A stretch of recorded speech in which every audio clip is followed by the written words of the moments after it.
heating transition. What's the future of our energy infrastructure?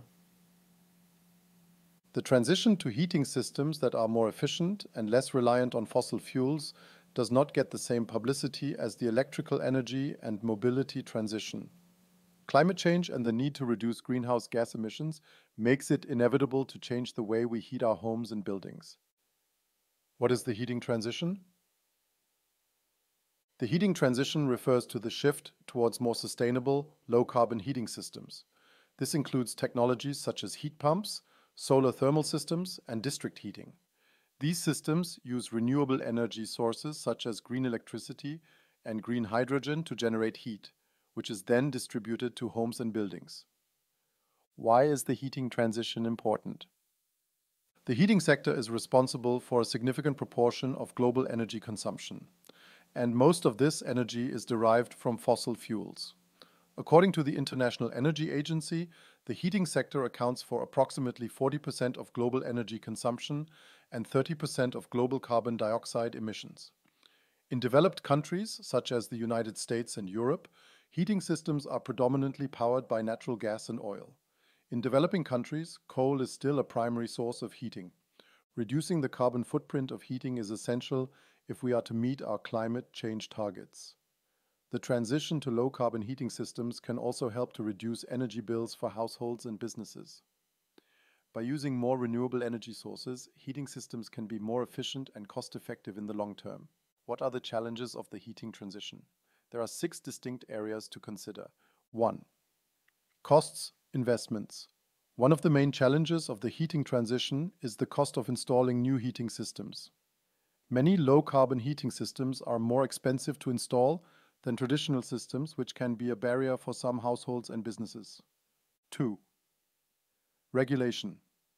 Governments play an important role by setting policies and regulations that encourage the transition to low-carbon heating systems.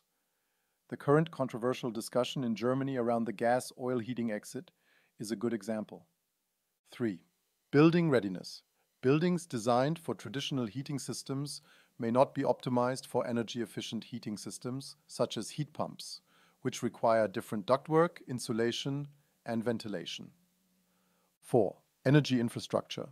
Low-carbon heating requires technologies that ensure an efficient and secure integration into the electrical grid.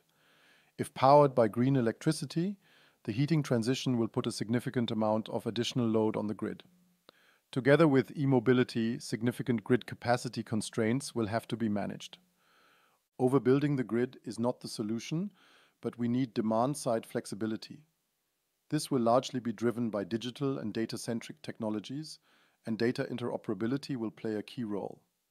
In case heating systems will be switched to green hydrogen, this also will require adjustments to the existing gas grid infrastructure. 5. Sector coupling. The heating transition is closely linked to the concept of sector coupling, which refers to the integration of different sectors of the energy system, such as electricity, heating, and transportation. Sector coupling is important because it can help to create a more flexible and efficient energy system, with multiple sectors working together to meet energy demand and reduce greenhouse gas emissions. For example, electric heat pumps are a low-carbon alternative to traditional heating systems, and they can be powered by renewable electricity, such as solar or wind power.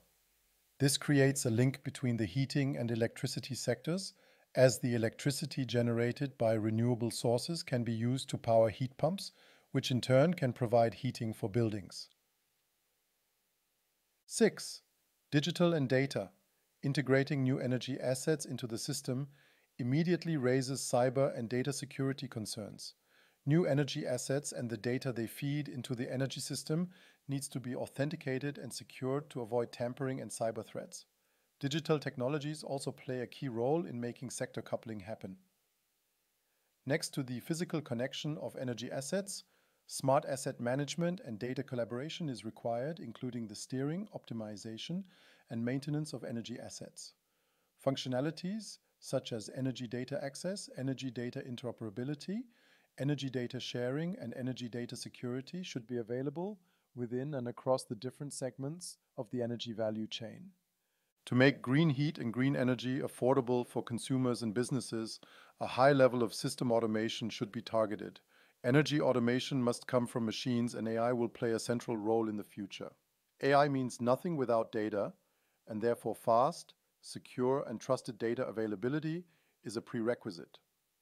This reduces the time to AI and therefore supports the energy transition overall.